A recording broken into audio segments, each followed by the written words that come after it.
CPT Phlebotomy Exam Practice Test. Question 1. During a hospital laboratory collection, at the hospital laboratory, Carlos is awake and the requisition lists a urine drug screen. Which action best confirms the patient identity before the draw? Option A. Ask a co-worker if the patient looks familiar. Option B. Collect the specimen first and verify the chart afterward. Option C. Ask the patient to state two identifiers and compare them with the requisition and labels. Option D. Use the room number because it matches the schedule. The correct answer is option C. Ask the patient to state two identifiers and compare them with the requisition and labels. Positive identification requires active confirmation with two patient-specific identifiers and comparison with the order and labels. Room numbers can change, visual recognition is unreliable, and verifying after collection increases the risk of a wrong patient specimen.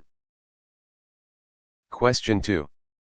After reviewing the CBC order, during a stat collection in room 8, the wristband and requisition do not match. What should the phlebotomist do first? Option A. Draw the specimen and write a note on the tube. Option B. Ask another patient nearby to confirm the identity. Option C. Use the patient statement only and ignore the wristband. Option D. Stop the collection and resolve the discrepancy according to facility procedure. The correct answer is option D. Stop the collection and resolve the discrepancy according to facility procedure. Identification discrepancies must be corrected before any specimen is collected. Drawing first, relying on one source, or asking another patient creates an avoidable patient safety and specimen integrity risk. Question 3. During Elena's preoperative draw, a requisition for Elena is missing the provider name and test priority. Which response is most appropriate? Option A. Clarify the incomplete requisition before collecting the specimen. Option B. Ask the patient which tests are needed. Option C. Collect all possible tubes to save time. Option D. Choose routine priority because most draws are routine. The correct answer is option A. Clarify the incomplete requisition before collecting the specimen. A complete order supports proper collection, timing, tube selection, and result routing. Collecting extra tubes, guessing priority, or asking the patient to select tests can lead to incorrect or unauthorized testing. Question 4. At Bay 3 during a stat round, a patient, an INR is ordered stat for a patient in the morning collection round. What does the stat priority mean? Option A. The draw should be cancelled if the patient is not in bed. Option B. The specimen should be collected and processed immediately. Option C. The specimen can wait until the next routine round. Option D. The patient must be fasting for the test. The correct answer is option B. The specimen should be collected and processed immediately. Stat indicates urgent collection and handling because clinical decisions may depend on rapid results.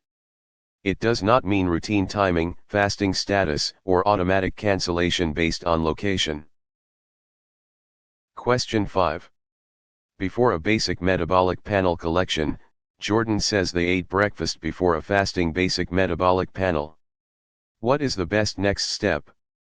Option A. Tell the patient to deny eating so the specimen can be collected. Option B. Collect the specimen and label it as fasting.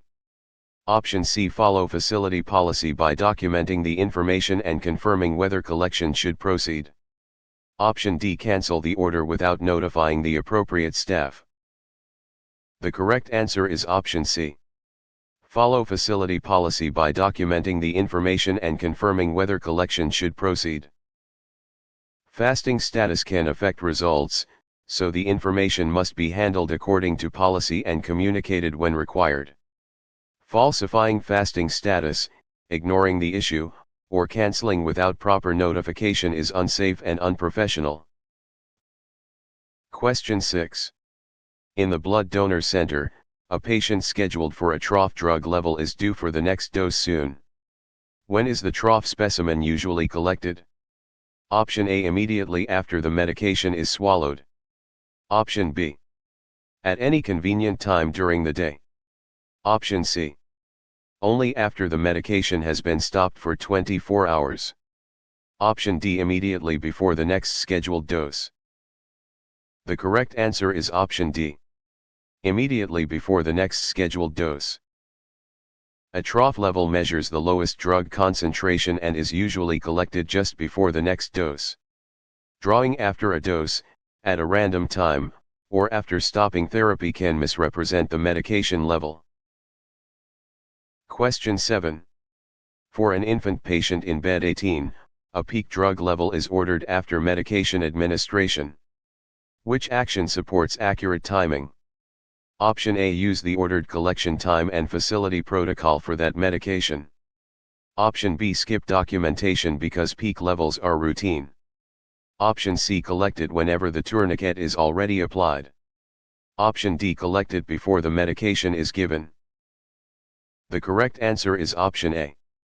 Use the ordered collection time and facility protocol for that medication.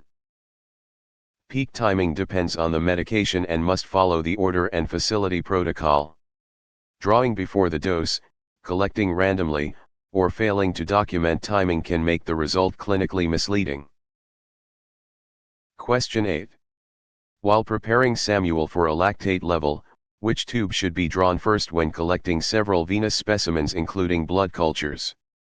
Option A, green heparin tube. Option B, blood culture bottles or sterile blood culture tube. Option C, gray fluoride tube. Option D, lavender EDTA tube. The correct answer is option B.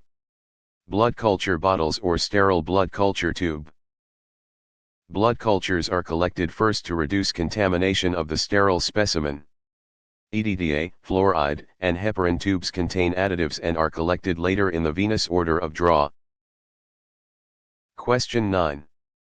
During a long-term care facility collection, a venipuncture requires blood cultures, a light blue coagulation tube, a serum tube, a green tube, a lavender tube, and a gray tube.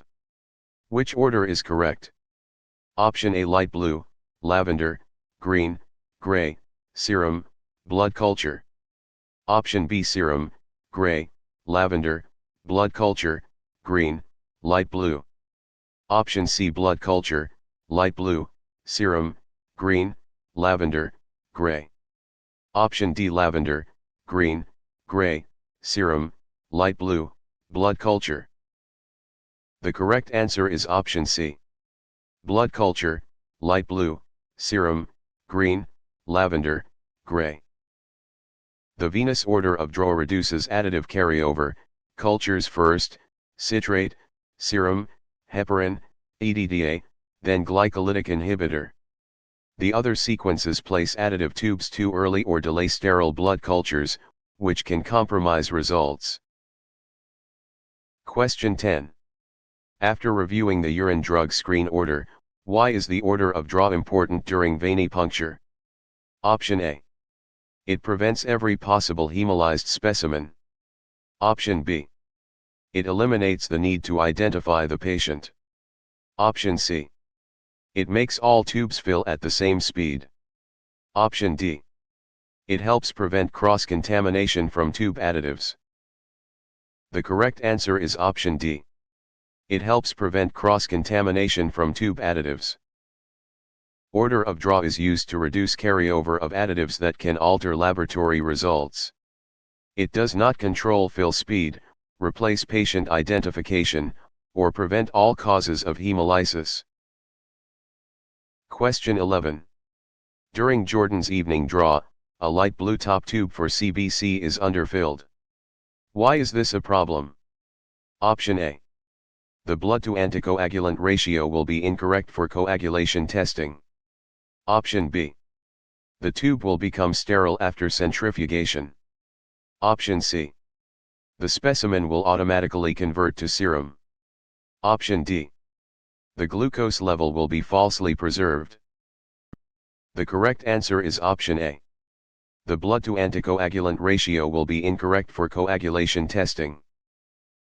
Sodium citrate tubes require a proper fill volume to maintain the correct blood-to-additive ratio for coagulation tests.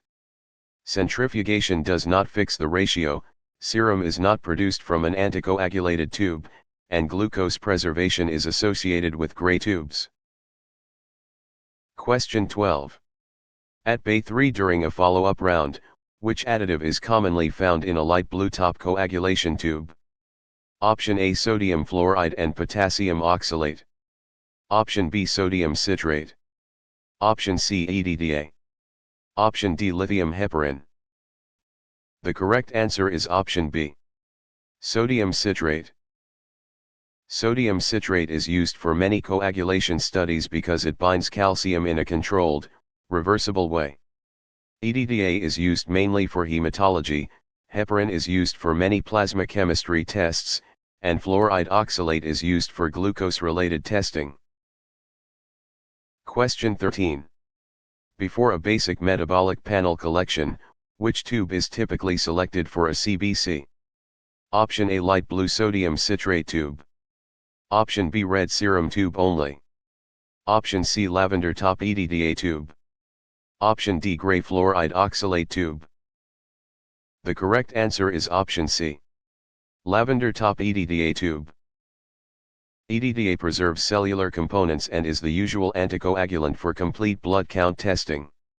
Citrate is used for coagulation, gray tubes help preserve glucose, and a red serum tube does not preserve cells for CBC analysis. Question 14.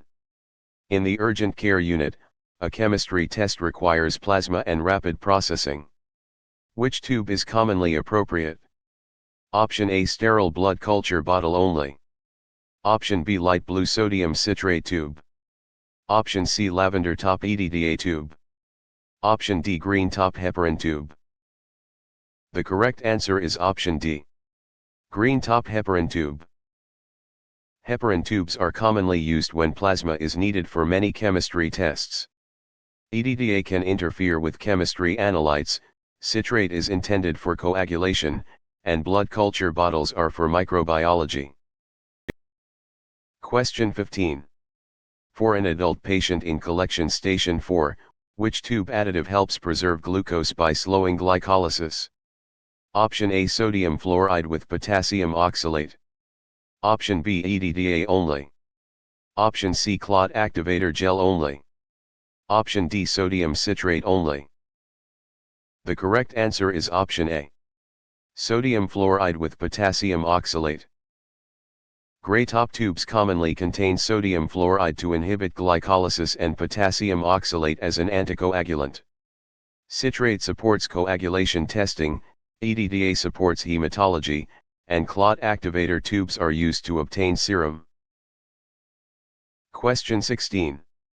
While preparing Tara for a lactate level, a gold top SST is collected for a chemistry panel. What is the main purpose of the gel separator? Option A. It converts plasma into whole blood. Option B. It forms a barrier between serum and cells after centrifugation. Option C. It prevents the need for patient identification. Option D. It sterilizes the specimen during transport. The correct answer is option B. It forms a barrier between serum and cells after centrifugation. The separator gel helps keep serum separated from cells after centrifugation, supporting specimen stability. It does not replace identification, create whole blood, or sterilize a specimen. Question 17. During a medical surgical unit collection, after filling a lavender top tube, what should the phlebotomist do? Option A, place the tube upright without mixing. Option B, shake the tube vigorously for 10 seconds. Option C, gently invert the tube according to manufacturer instructions. Option D, centrifuge the whole blood immediately for a CBC. The correct answer is option C. Gently invert the tube according to manufacturer instructions. Gentle inversion mixes blood with EDTA and helps prevent clot formation. Vigorous shaking can hemolyze cells, no mixing can allow clotting, and CBC specimens are not centrifuged before hematology analysis. Question 18. After reviewing the blood culture order, a lavender tube contains visible clots before CBC testing. What is the likely result? Option A. The clot improves platelet accuracy. Option B. The specimen becomes ideal for coagulation testing. Option C. The tube color no longer matters. Option D.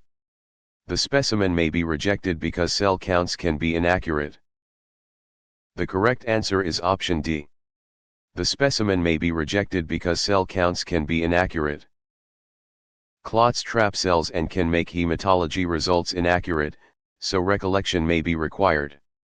Clotting does not improve platelet counts, does not make the specimen suitable for coagulation, and does not remove tube requirements. Question 19. During Fatima's follow-up draw, which venipuncture site is usually preferred for routine adult blood collection? Option A, median cubital vein. Option B, vein on the side with a dialysis fistula. Option C, artery in the wrist. Option D, basilic vein as the first choice. The correct answer is option A. Median cubital vein. The median cubital vein is commonly preferred because it is often well anchored and less close to major nerves and arteries. The basilic vein requires more caution. Arteries are not used for routine venipuncture by phlebotomists, and fistula arms should be avoided. Question 20. At room 214 during an evening round, why is the basilic vein generally used with more caution than the median cubital vein? Option A. It contains EDTA from previous draws. Option B. It lies closer to nerves and the brachial artery. Option C. It always contains arterial blood. Option D. It cannot be palpated through the skin. The correct answer is option B. It lies closer to nerves and the brachial artery. The basilic vein is near structures that increase the risk of nerve or arterial injury if technique is poor. It is still a vein, it may be palpable, and tube additives do not remain in veins from earlier collections. Question 21. Before a patient and INR collection, a patient has a dialysis fistula in the left arm. Which choice is safest for routine venipuncture? Option A, place the tourniquet tightly over the fistula. Option B, draw directly from the fistula to obtain faster flow. Option C, use another acceptable site and follow facility policy. Option D, use the fistula arm because it has larger vessels. The correct answer is option C. Use another acceptable site and follow facility policy. A fistula arm is generally avoided because damage can threaten dialysis access and patient safety. Drawing from it, applying tourniquet pressure over it, or choosing it for convenience is inappropriate without specific authorization. Question 22. In the long-term care facility, the only visible vein is above an active 4 line. What should the phlebotomist do first? Option A, draw directly above the 4 without documentation. Option B, ignore the 4 because tube additives prevent contamination. Option C, collect from the 4 tubing into all tubes. Option D, look for an acceptable site on the opposite arm or follow facility policy for 4 situations. The correct answer is option D. Look for an acceptable site on the opposite arm or follow facility policy for 4 situations. Specimens should be collected away from active 4 infusions when possible because fluid contamination can alter results. Drawing above the 4, collecting from tubing without authorization, or relying on additives does not protect specimen integrity. Question 23. For an older adult patient in Bay 7, a large bruise is present over the intended venipuncture site. Which action is best? Option A, select a different acceptable site. Option B, apply the tourniquet for several minutes to clear the bruise. Option C, draw through the bruise because blood flow is easier. Option D, massage the bruise firmly before inserting the needle. The correct answer is option A. Select a different acceptable site. Bruised or hematoma areas should be avoided because the specimen may be contaminated with tissue fluid and the patient may be injured further. Drawing through it, massaging it, or prolonged tourniquet use can worsen the problem. Question 24. While preparing Carlos for a lipid panel, a patient has edema at the proposed puncture site. Why should that site usually be avoided? Option A: edema always makes veins arterial. Option B: tissue fluid can contaminate the specimen and make collection unreliable. Option C: edema guarantees a faster tube fill. Option D: edema sterilizes the skin surface. The correct answer is option B. Tissue fluid can contaminate the specimen and make collection unreliable. Edematous tissue contains excess fluid that can dilute or contaminate the specimen and makes vein assessment harder. It does not change veins into arteries, sterilize skin, or guarantee good blood flow. Question 25. During an oncology clinic collection, what is the usual angle for needle insertion during routine antecubital venipuncture? Option A: about 90 degrees with the bevel down. Option B: any angle if the tourniquet is tight enough. Option C: about 15 to 30 degrees with the bevel up. Option D: parallel to the skin with the bevel down. The correct answer is option C. About 15 to 30 degrees with the bevel up. A 15 to 30 degree angle with the bevel up supports safe entry into the vein. A steep angle, bevel down insertion, or relying on tourniquet tightness increases the risk of pain, missed veins, or injury. Question 26. After reviewing the therapeutic drug level order, how should the vein be anchored before inserting the needle? Option A: hold the needle cap against the vein. Option B: press directly over the cleaned puncture site. Option C: ask the patient to pump the fist repeatedly. Option D: pull the skin taut below the puncture site. The correct answer is option D. Pull the skin taut below the puncture site. Anchoring below the site stabilizes the vein and helps prevent rolling. Touching the cleaned site can contaminate it, using the cap is unsafe, and repeated fist pumping can contribute to hemoconcentration. Question 27. During Lucas's preoperative draw, after cleaning a venipuncture site with alcohol, when should the needle be inserted? Option A: after the alcohol has air dried completely. Option B: only after blowing on the site to speed drying. Option C: after wiping the site dry with a used gauze pad. Option D: immediately while the site is still wet. The correct answer is option A. After the alcohol has air dried completely. Allowing alcohol to air dry supports antisepsis and reduces stinging or hemolysis risk. Inserting through wet alcohol, wiping with used gauze, or blowing on the site can compromise technique. Question 28.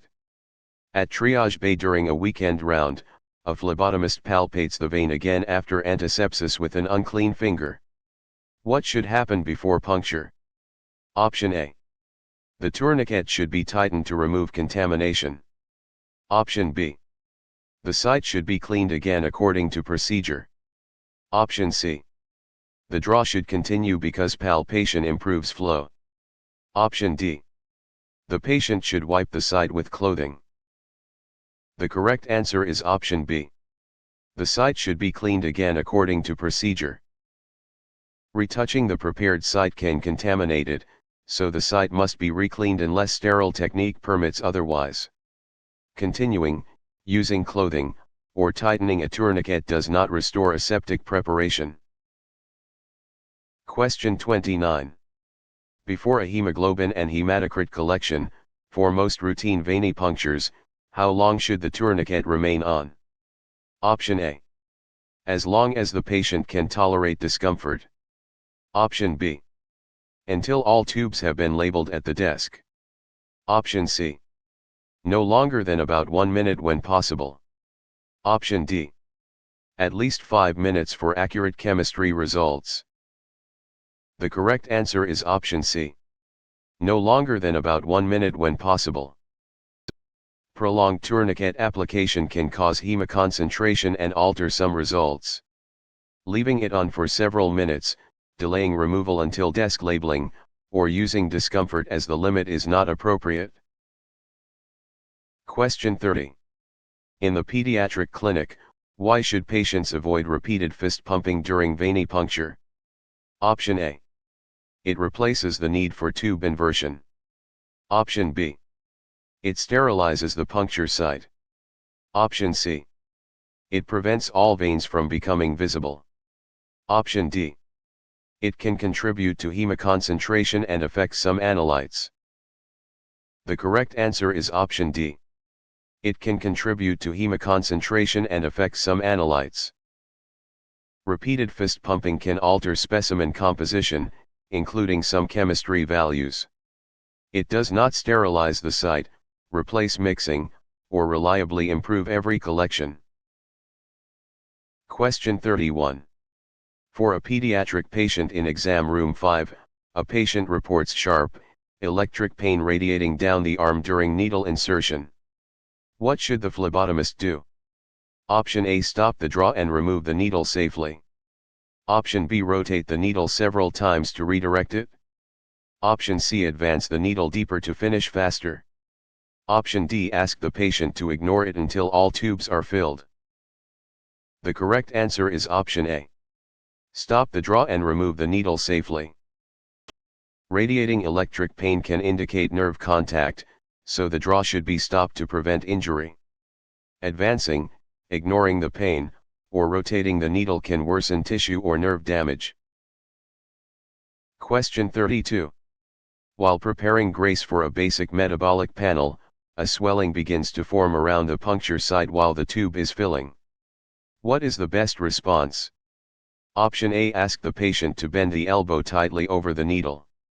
Option B. Release the tourniquet, stop the draw, remove the needle, and apply pressure. Option C. Continue collecting because swelling means the vein is full. Option D. Apply heat and keep drawing through the swelling. The correct answer is option B. Release the tourniquet, stop the draw, remove the needle, and apply pressure. Swelling suggests a hematoma or infiltration, so the draw should be discontinued and pressure applied. Continuing, applying heat during the draw, or bending the elbow can increase bleeding and bruising. Question 33. During a morning collection round collection, a patient becomes pale and sweaty during collection. Which immediate action is safest? Option A. Tell the patient to stand and walk it off. Option B. Give the patient food without checking policy or status. Option C. Remove the tourniquet and needle, protect the patient from injury, and get help as needed. Option D. Finish all tubes before responding. The correct answer is option C. Remove the tourniquet and needle, protect the patient from injury, and get help as needed. Pale skin and sweating can signal syncope, so patient safety and stopping the procedure come first. Standing, finishing the draw, or giving food without assessment can create additional risk. Question 34. After reviewing the lipid panel order, bright red blood pulses rapidly into the collection device during an attempted venipuncture. What should the phlebotomist suspect? Option A. A clotted EDTA specimen. Option B. Improper tube inversion only. Option C. Normal venous flow from a small vein. Option D. Possible arterial puncture. The correct answer is option D. Possible arterial puncture. Pulsing bright red blood suggests arterial involvement and requires immediate response according to policy. Small vein venous flow is usually darker and non-pulsatile, while clotted EDTA and tube inversion issues occur after collection. Question 35. During Miriam's preoperative draw, if an accidental arterial puncture is suspected, what should the phlebotomist do? Option A. Stop the draw, remove the needle, apply firm pressure, and notify appropriate personnel. Option B. Ignore it if the patient says there is no pain. Option C. Collect additional tubes quickly before the artery collapses. Option D. Apply a loose bandage only and send the patient home. The correct answer is option A.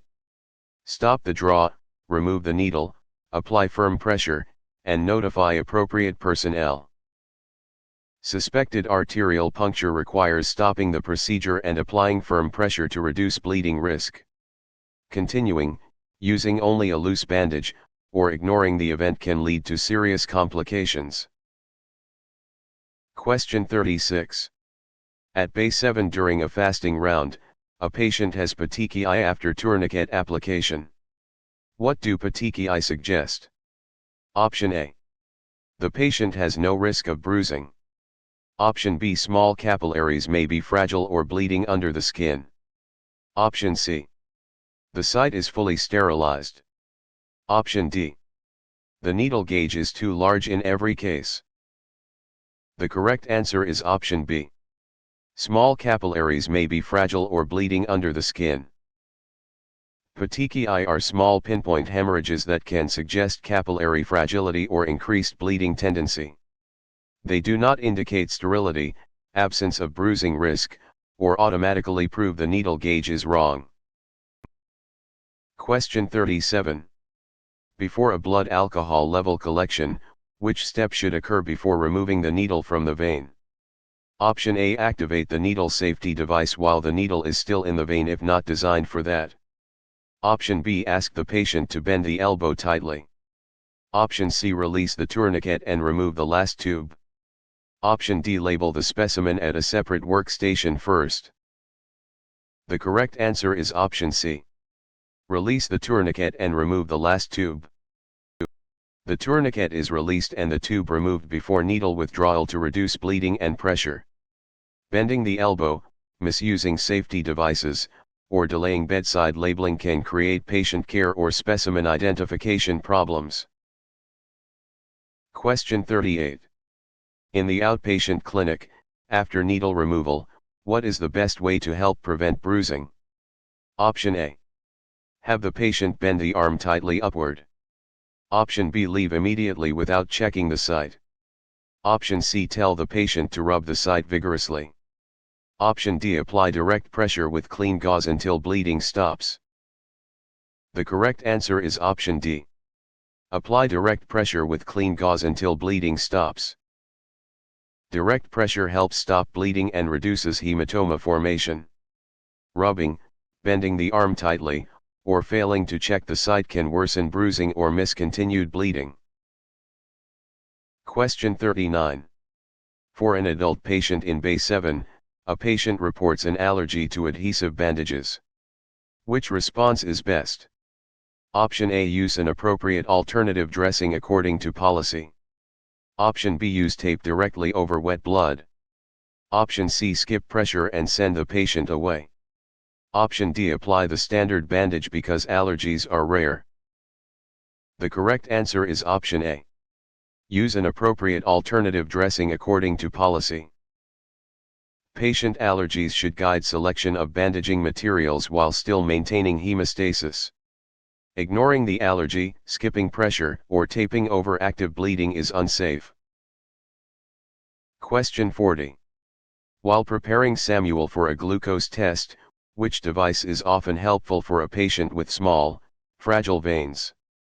Option A. Used needle with the cap replaced. Option B. Winged infusion set with an appropriate small gauge needle. Option C. Large bore needle chosen only for speed. Option D. Broken evacuated tube holder. The correct answer is option B. Winged infusion set with an appropriate small gauge needle. A winged collection set can offer better control for small or fragile veins when used correctly. Large needles may damage fragile veins, defective equipment must not be used, and used needles should never be reused or recapped. Question 41. During a hospital laboratory collection, why might a syringe be selected instead of a standard evacuated tube system for a fragile vein? Option A. It removes the need for a transfer device. Option B. It makes patient identification unnecessary. Option C. It may allow gentler control of suction during collection. Option D. It eliminates the order of draw. The correct answer is option C. It may allow gentler control of suction during collection. A syringe can allow the collector to control suction more gently in selected difficult draws. It does not remove order of draw requirements, should be transferred with a safety transfer device, and never replaces patient identification. Question 42. After reviewing the glucose test order, when transferring blood from a syringe to evacuated tubes, which method is safest? Option A, push blood through the needle into the tube stopper. Option B, remove tube stoppers and pour blood into each tube. Option C, use the same needle to transfer blood after recapping it. Option D, use an approved blood transfer device. The correct answer is option D. Use an approved blood transfer device. A transfer device reduces Sharp's risk and helps preserve specimen quality. Pushing through a needle, removing stoppers, or recapping increases exposure risk and can cause hemolysis or contamination. Question 43. During a monistat draw, which action most increases the risk of hemolysis? Option A, shaking tubes vigorously after collection. Option B, allowing alcohol to air dry. Option C, gently inverting additive tubes as directed. Option D, using the correct needle angle. The correct answer is option A. Shaking tubes vigorously after collection. Vigorous shaking can rupture red blood cells and produce hemolysis. Gentle inversion, air drying antiseptic, and proper insertion technique support specimen quality rather than damaging cells. Question 44. At bed 18 during a evening round, a serum potassium result is unexpectedly high, and the specimen is visibly hemolyzed. How can hemolysis affect potassium? Option A. It always lowers potassium to 0. Option B. It can falsely increase potassium by releasing intracellular potassium from red cells. Option C. It proves the patient has no electrolyte problem. Option D. It changes potassium into glucose. The correct answer is option B. It can falsely increase potassium by releasing intracellular potassium from red cells. Red cells contain potassium, so hemolysis can falsely elevate measured potassium. It does not always lower potassium, rule out disease, or transform potassium into another analyte. Question 45. Before a lipid panel collection, which practice helps prevent pre-analytical errors? Option A, pre-label several tubes before locating patients. Option B, use only room numbers on specimens. Option C, label specimens at the patient side immediately after collection. Option D, carry unlabeled tubes to the desk and label later. The correct answer is option C. Label specimens at the patient side immediately after collection. Bedside labeling connects the specimen to the correct patient at the time of collection. Pre-labeling, delayed labeling, and room number only identification increase wrong patient and mislabeling risk. Question 46. In the blood donor center, which information is typically required on a properly labeled blood specimen? Option A. Only the test abbreviation without patient identity. Option B. Only the room number and bed color. Option C. Only the phlebotomist first name. Option D, patient identifiers plus collection date, time, and collector identification as required by policy. The correct answer is option D. Patient identifiers plus collection date, time, and collector identification as required by policy. Labels must support positive specimen identification and traceability through collection details. Room numbers, collector name alone, or test abbreviations without patient identifiers are insufficient. Question 47.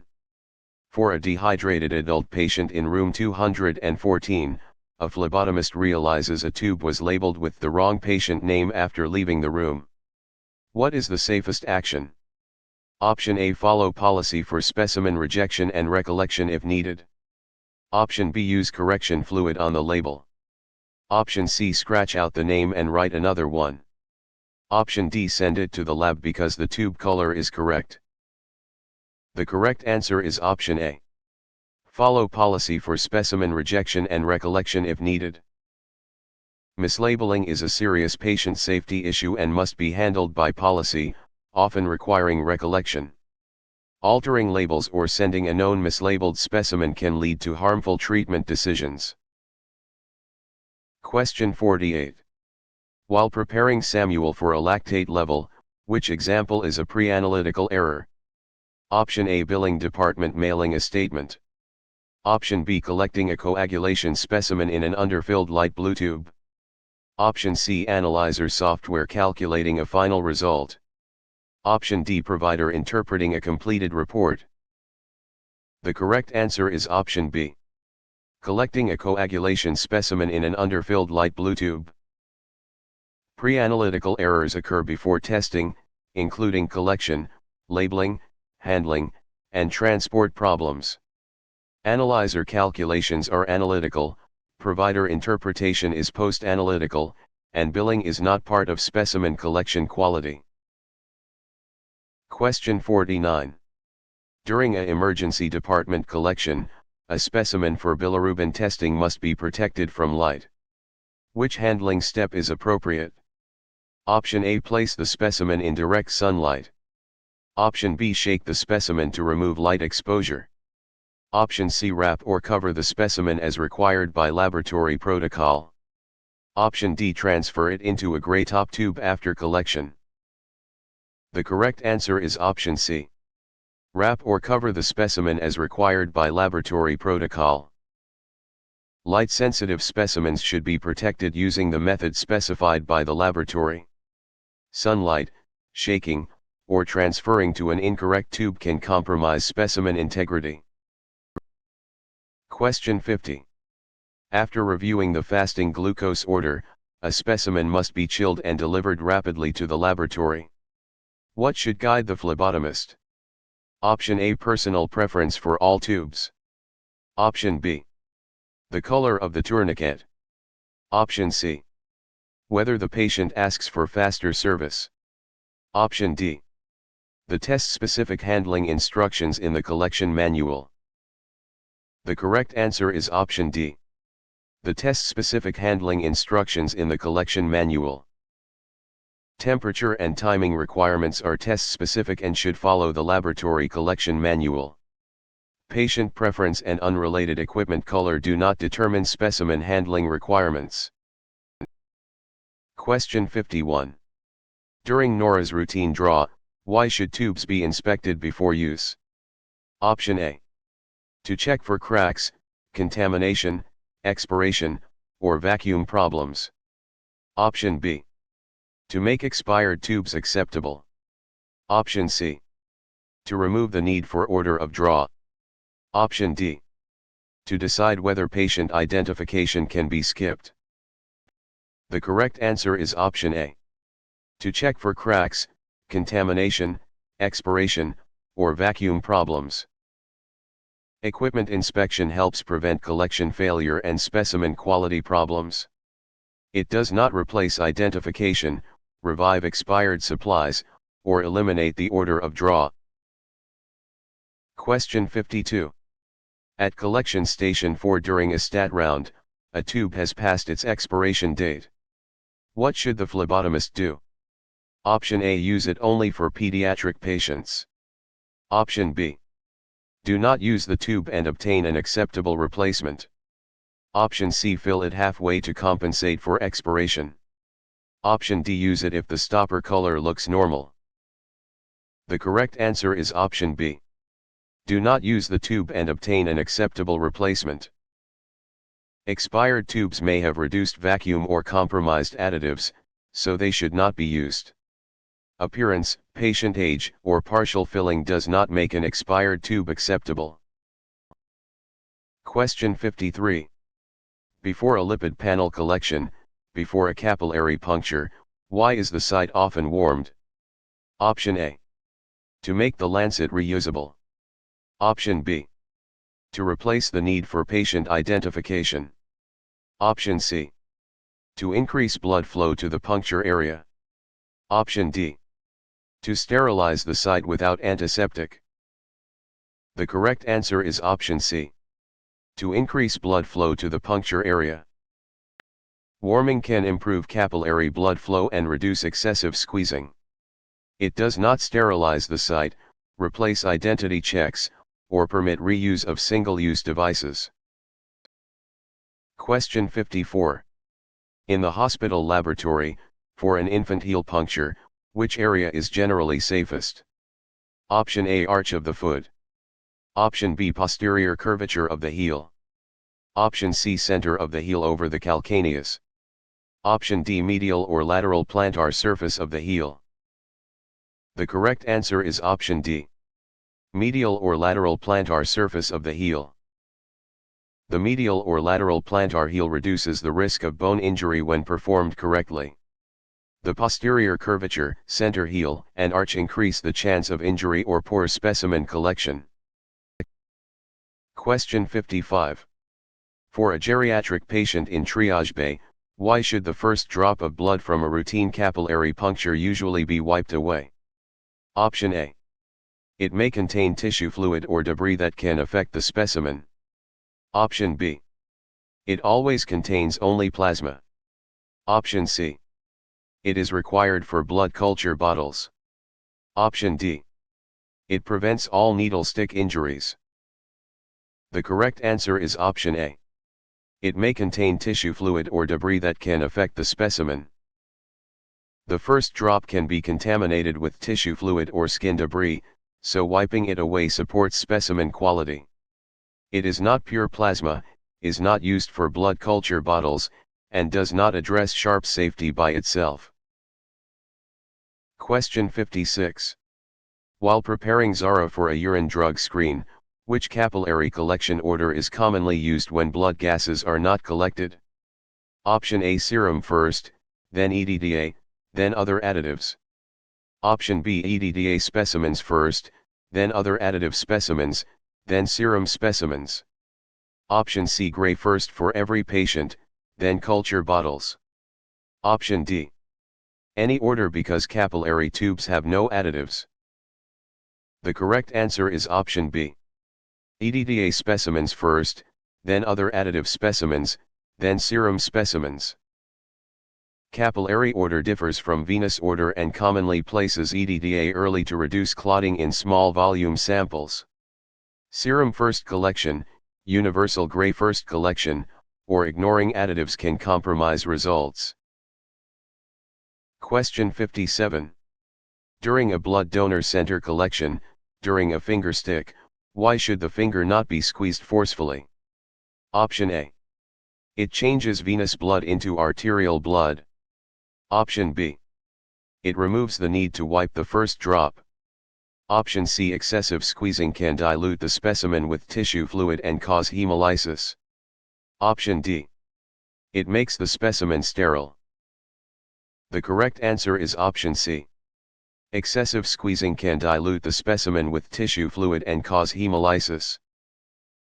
Milking or squeezing too hard can damage cells and introduce tissue fluid, affecting test accuracy. It does not sterilize blood, transform blood type, or replace correct capillary technique. Question 58. After reviewing the patient NINR order, which finger is generally avoided for adult capillary puncture? Option A. A warm finger with good circulation. Option B. The middle finger. Option C. The ring finger. Option D. The thumb or index finger. The correct answer is option D. The thumb or index finger.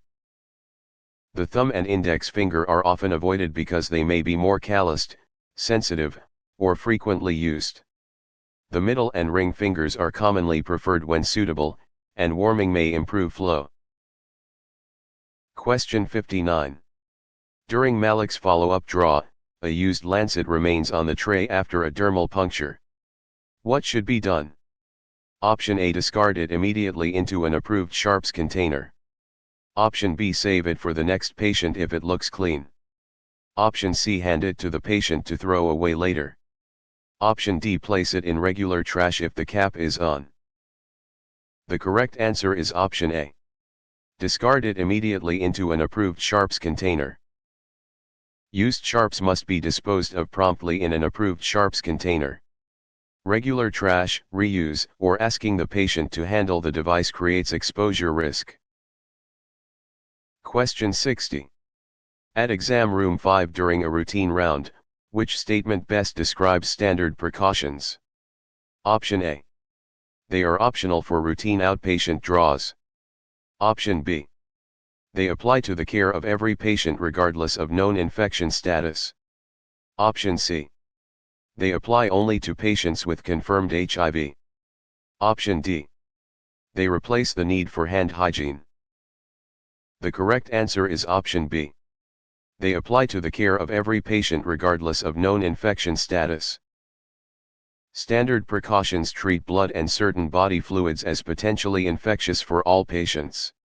Limiting them to known infections, treating them as optional, or skipping hand hygiene defeats their purpose.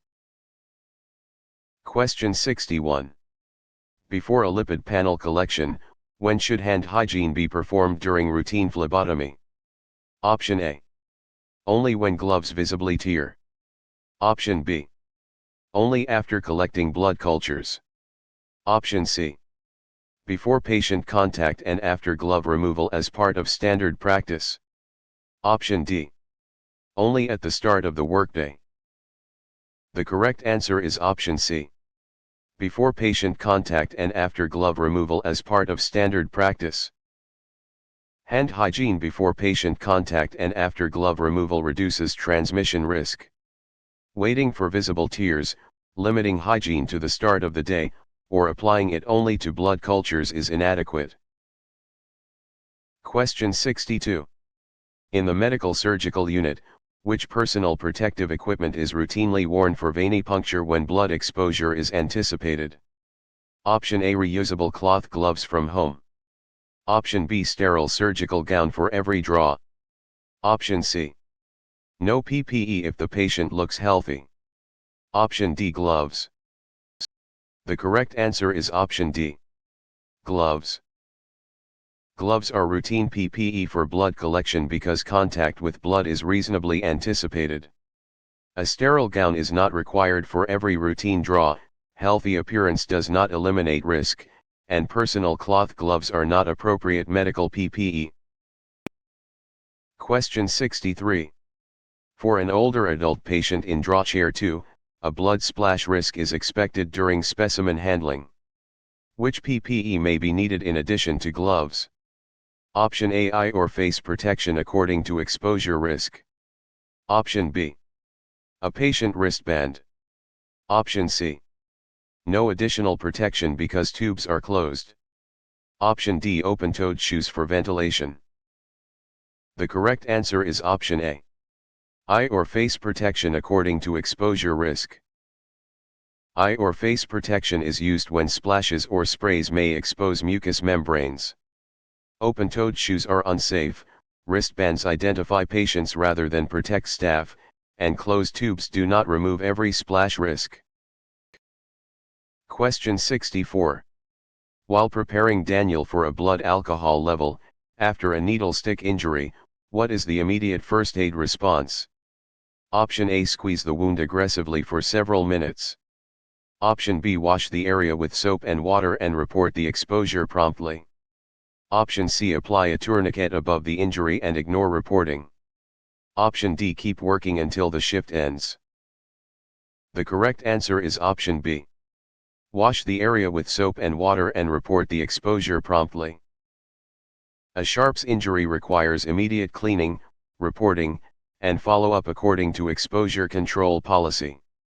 Delaying care, aggressively squeezing, or failing to report can increase health and documentation risks. Question 65. During a long-term care facility collection, what should happen to a safety needle after venipuncture? Option A, break the needle off by hand before disposal. Option B, place it on the tray for later disposal. Option C. Activate the safety feature and discard the device in a sharps container. Option D. Recap the needle with 2 hands. The correct answer is option C. Activate the safety feature and discard the device in a sharps container. Safety features and immediate sharps disposal reduce needle stick risk. Two-handed recapping, delayed disposal, and manually breaking needles are unsafe practices. Question 66. After reviewing the type and screen order, a sharps container is filled past the marked fill line. What should the phlebotomist do? Option A. Move sharps into a plastic trash bag. Option B. Continue using it until the lid will not close. Option C. Push the contents down by hand. Option D. Use an approved container that is not overfilled and follow replacement procedure. The correct answer is option D. Use an approved container that is not overfilled and follow replacement procedure. Overfilled sharps containers increase injury risk and should be replaced according to policy. Pushing sharps down, overusing the container, or transferring sharps to trash is unsafe. Question 67. During Omar's fasting draw, a small blood spill occurs on the collection chair. Which action is appropriate? Option A. Wear appropriate PPE and clean with an approved disinfectant according to policy. Option B. Wipe it with a dry paper towel only.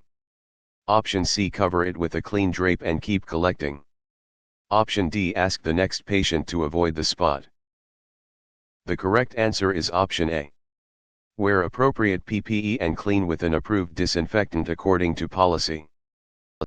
Blood spills require PPE and proper disinfection to reduce exposure and contamination. Dry wiping alone, ignoring the spill, or covering it without cleaning does not meet infection control expectations. Question 68.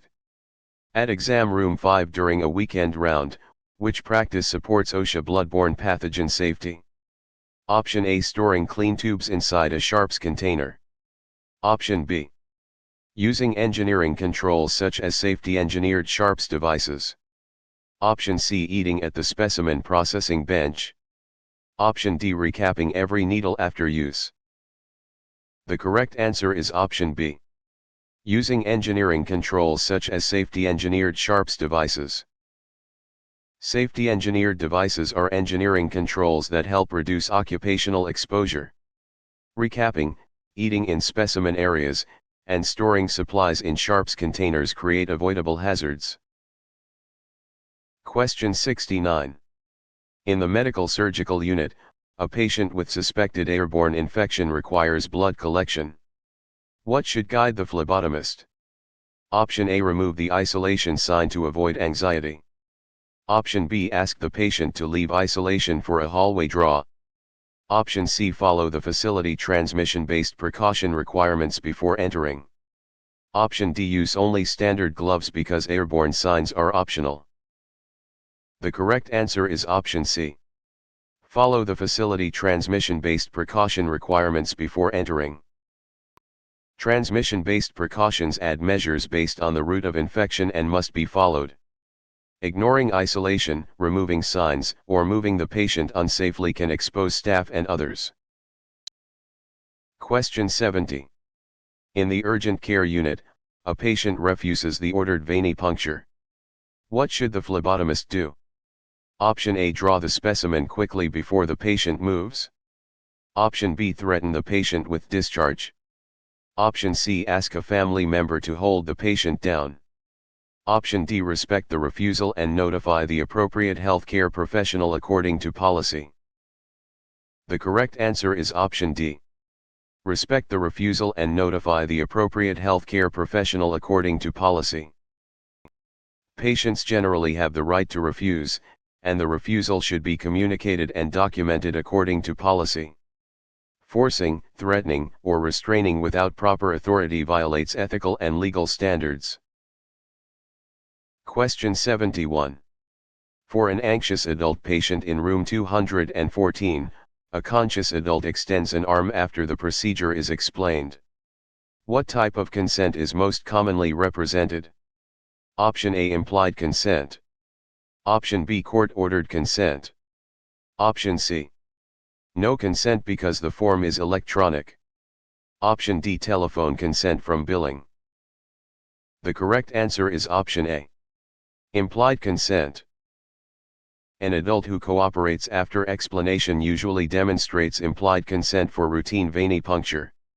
Court orders, billing conversations, and electronic forms are different issues and do not describe this interaction. Question 72. While preparing Hannah for a lactate level, a confused patient cannot provide reliable consent for a non-emergency draw. What should the phlebotomist do? Option A, collect extra tubes in case consent is later obtained. Option B, follow policy for consent through an authorized representative or care team. Option C, proceed because confusion makes consent unnecessary. Option D, ask another patient in the room to approve. The correct answer is option B. Follow policy for consent through an authorized representative or care team. When consent is uncertain, policy and authorized decision-making pathways must be followed. Confusion does not eliminate consent requirements, and other patients cannot approve care. Question 73. After reviewing the basic metabolic panel order, which behavior best protects patient privacy in a busy waiting area? Option A, leave requisitions face up on the counter. Option B, discuss lab results with visitors without permission. Option C, discuss protected health information only as needed and in an appropriate setting. Option D, announce diagnoses loudly so patients hear their names. The correct answer is option C. Discuss protected health information only as needed and in an appropriate setting. Privacy rules require limiting disclosure of protected information to appropriate purposes and settings. Loud announcements, exposed paperwork, and unauthorized discussions can violate confidentiality. Question 74. After reviewing the hemoglobin and hematocrit order, a patient asks the phlebotomist to explain whether a lab result means cancer. What is the best response? Option A, give a diagnosis based on the phlebotomist's opinion. Option B, search the internet with the patient and interpret it. Option C, change the result wording to make it less alarming. Option D, refer the patient to the provider for interpretation of results. The correct answer is option D. Refer the patient to the provider for interpretation of results. Interpreting diagnoses is outside the phlebotomist's role and should be handled by the provider. Giving opinions, informal internet interpretation, or altering result wording is inappropriate and unsafe. Question 75. During Kai's preoperative draw, a patient with limited English proficiency needs instructions for a time test. What is the best communication approach? Option A, use an approved interpreter according to facility policy. Option B, skip instructions and collect any specimen available. Option C, use a child family member as the default interpreter. Option D, speak louder in English until the patient nods. The correct answer is option A. Use an approved interpreter according to facility policy. Approved interpreter services help ensure accurate, respectful communication. Speaking louder, relying on a child by default, or skipping instructions can lead to misunderstanding and poor specimen quality. Question 76. At Suite 12 during a follow-up round, which response shows professional communication with an anxious patient?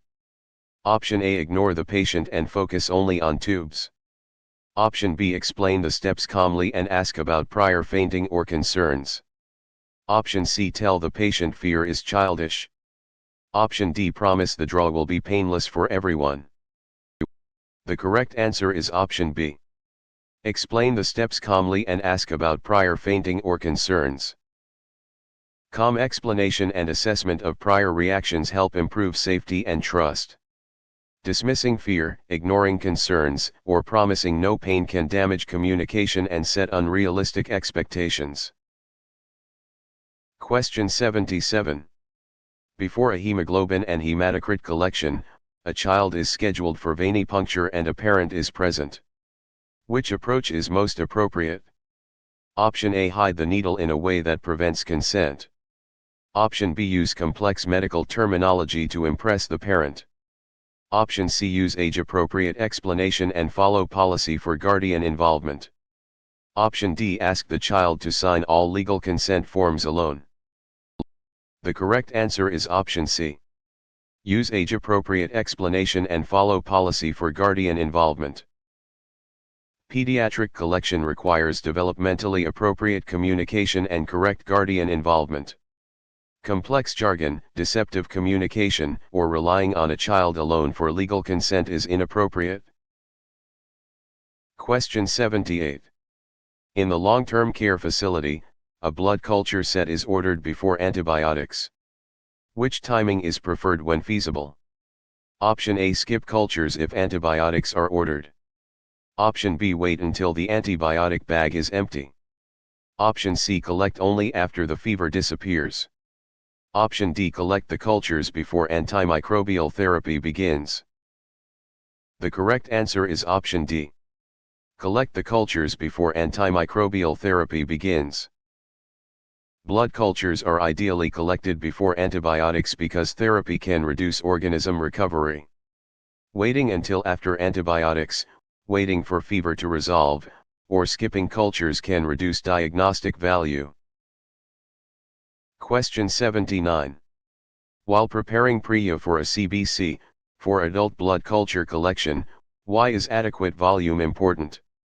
Option A. Blood volume is a major factor in detecting bloodstream infection. Option B. Volume does not matter if the bottle color is correct. Option C. Any drop of blood is enough for all adult cultures. Option D. More volume always prevents contamination. The correct answer is option A. Blood volume is a major factor in detecting bloodstream infection. Adequate blood volume improves the chance of detecting organisms in bloodstream infection. Volume alone does not prevent contamination, bottle color is not enough, and a single drop is inadequate for adult culture protocols. Question 80. While preparing amina for a basic metabolic panel, when collecting 2 adult blood culture sets, which practice helps reduce contamination and improve interpretation? Option A. Draw all bottles from one contaminated site. Option B. Use separate venipuncture sites when required by protocol. Option C. Pour blood from one bottle into another. Option D. Collect after labeling is completed at the desk. The correct answer is option B. Use separate venipuncture sites when required by protocol. Separate sites are commonly used to help distinguish true bloodstream infection from contamination and to meet protocol. Using a contaminated site, transferring between bottles, or delaying proper labeling undermines specimen quality. Question 81. During an outpatient clinic collection, what should be disinfected before inoculating blood culture bottles? Option A. Only the outside of the requisition form. Option B. The phlebotomist's pen only. Option C. The bottle septum according to policy. Option D. The patient wristband instead of the skin. The correct answer is option C. The bottle septum according to policy. Bottle septa are disinfected to reduce contamination when blood is introduced. Cleaning paperwork, wristbands, or pens does not prepare the bottle for specimen collection. Question 82. During PREA's weekend draw, which skin preparation is appropriate for a blood alcohol level collection? Option A. Skip all skin antisepsis to avoid contamination. Option B. Clean the site with drinking alcohol. Option C. Use isopropyl alcohol and leave it wet. Option D. Use a non-alcohol antiseptic according to policy. The correct answer is option D. Use a non-alcohol antiseptic according to policy. Blood alcohol collections generally use a non-alcohol antiseptic to avoid alcohol contamination of the specimen. Using alcohol-based cleaners or skipping antisepsis can compromise either test integrity or infection control. Question 83. During Nora's fasting draw, A legal blood alcohol specimen requires chain of custody. What is the purpose of chain of custody documentation? Option A. To track specimen handling from collection through testing. Option B. To replace patient identification. Option C. To make a hemolyzed specimen acceptable. Option D. To allow anyone to open the specimen without recording it. The correct answer is option A. To track specimen handling from collection through testing. Chain of custody documents each transfer and helps preserve legal integrity. It does not replace identification, fix specimen quality problems, or permit unrecorded access. Question 84. At bed 18 during a weekend round, which action supports chain of custody for a drug screen specimen? Option A. Leave the specimen unattended in a public area. Option B. Seal and document the specimen according to protocol. Option C. Allow the patient to take the specimen home first. Option D. Change the collection time later if it is inconvenient. The correct answer is option B. Seal and document the specimen according to protocol. Secure sealing and accurate documentation preserve specimen integrity and traceability. Unattended specimens, patient transport outside protocol, or altered times can invalidate the process. Question 85. Before a glucose test collection, a glucose tolerance test is scheduled.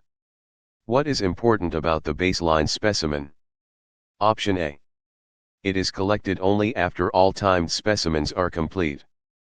Option B. It must always be collected in a blood culture bottle.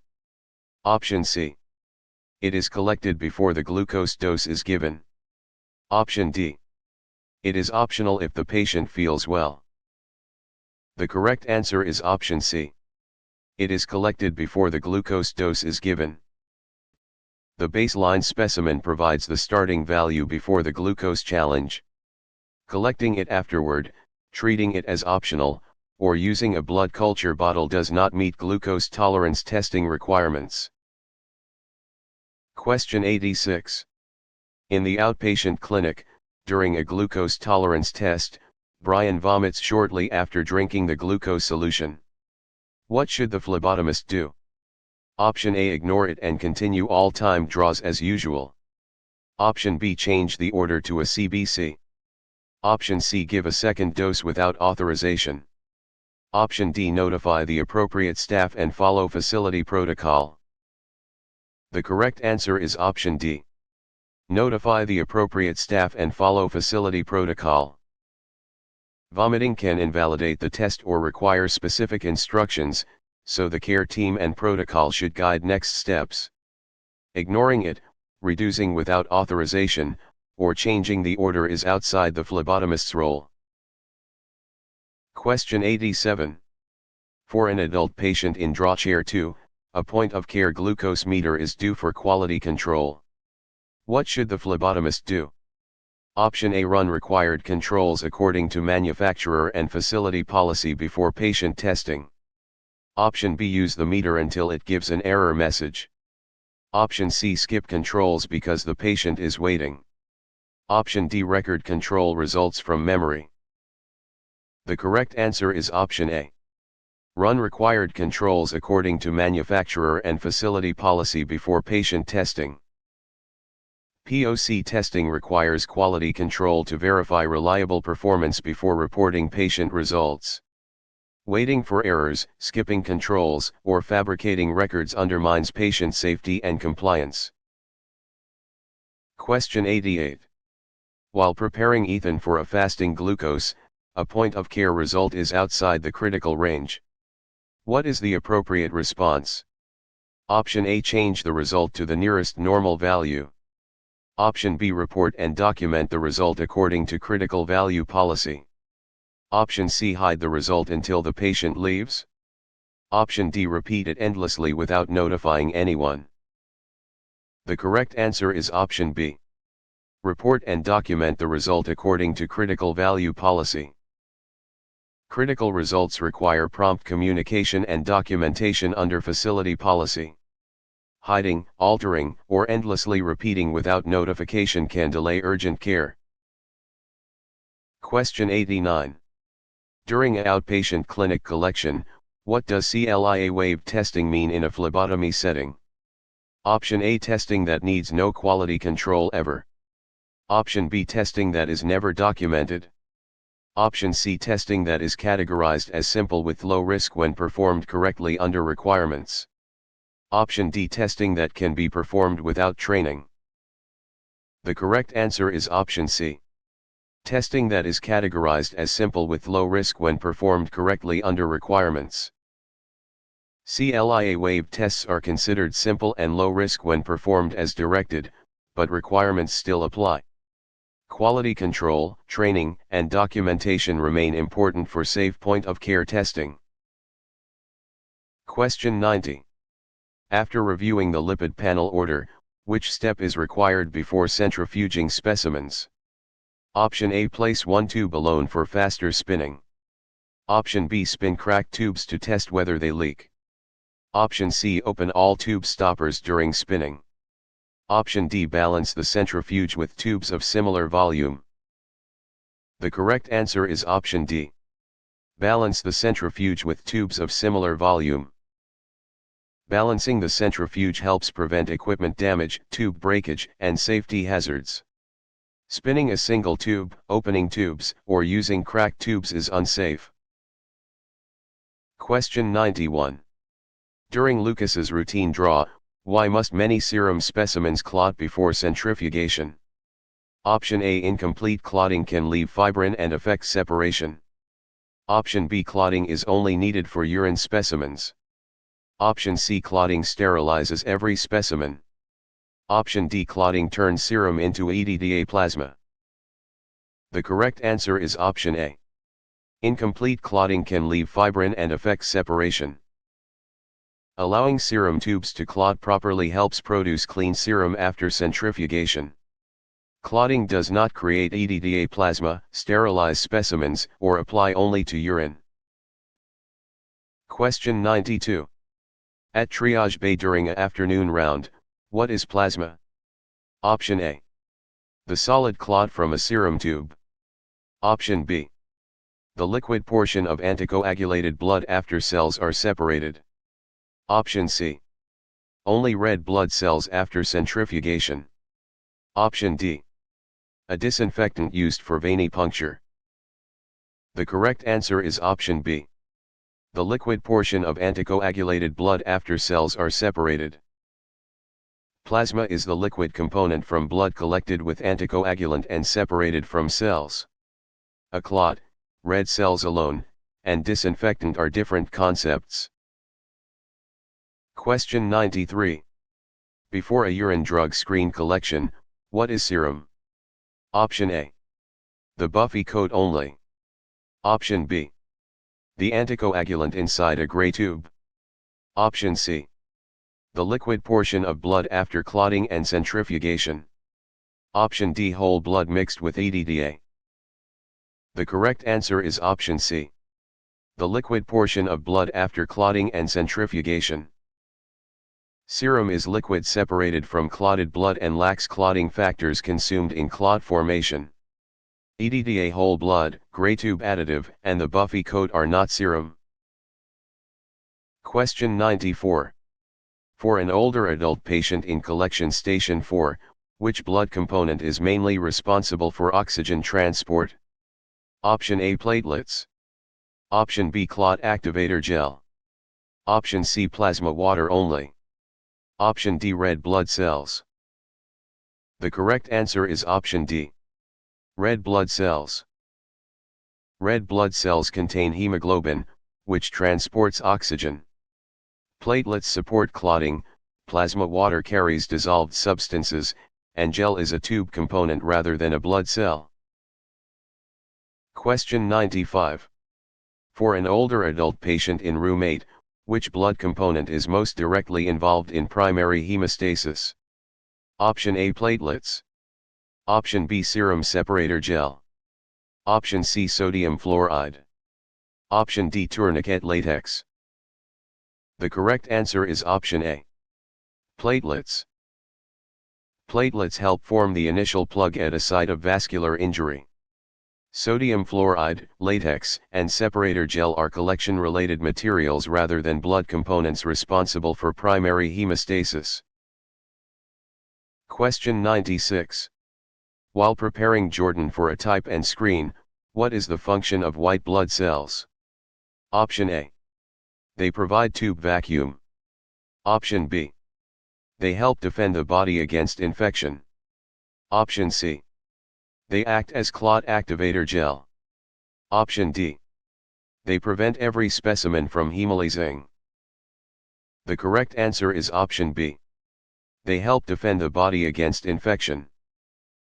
White blood cells are part of immune defense and inflammatory responses. They do not create tube vacuum, act as gel, or prevent all hemolysis. Question 97. During a pediatric clinic collection, which term means stopping bleeding? Option A. Hemoconcentration. Option B. Hematoma. Option C. Hemostasis. Option D. Hemolysis. The correct answer is option C. Hemostasis. Hemostasis is the process that stops bleeding through vessel response, platelet action, and coagulation. Hemolysis is red cell rupture, a hematoma is a blood collection in tissue, and hemoconcentration is concentration of blood components. Question 98. After reviewing the lactate level order, which term describes rupture of red blood cells in a specimen? Option A. Phlebitis. Option B. Hemostasis.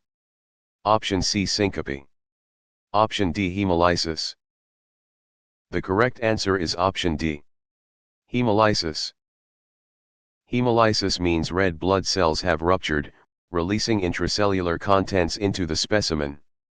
Hemostasis stops bleeding, syncope is fainting, and phlebitis is vein inflammation. Question 99. During Jordan's early morning draw, which term describes fainting during or after blood collection? Option A. Syncope. Option B. Petechiae. Option C. Aliquoting. Option D. Edema. The correct answer is option A. Syncope. Syncope is fainting and can occur with anxiety, pain, or vasovagal response during phlebotomy. Edema is swelling, petechiae are pinpoint hemorrhages, and aliquoting is transferring a specimen portion. Question 100. At Suite 12 during a early morning round, what does hematoma mean in phlebotomy? Option A. The tube additive has expired. Option B. Blood has accumulated in the tissue around the puncture site. Option C. The patient has completed informed consent. Option D. The specimen has been centrifuged correctly. The correct answer is option B. Blood has accumulated in the tissue around the puncture site. A hematoma is a localized collection of blood in tissue and may appear as swelling or bruising. It is not a processing step, expiration issue, or consent status.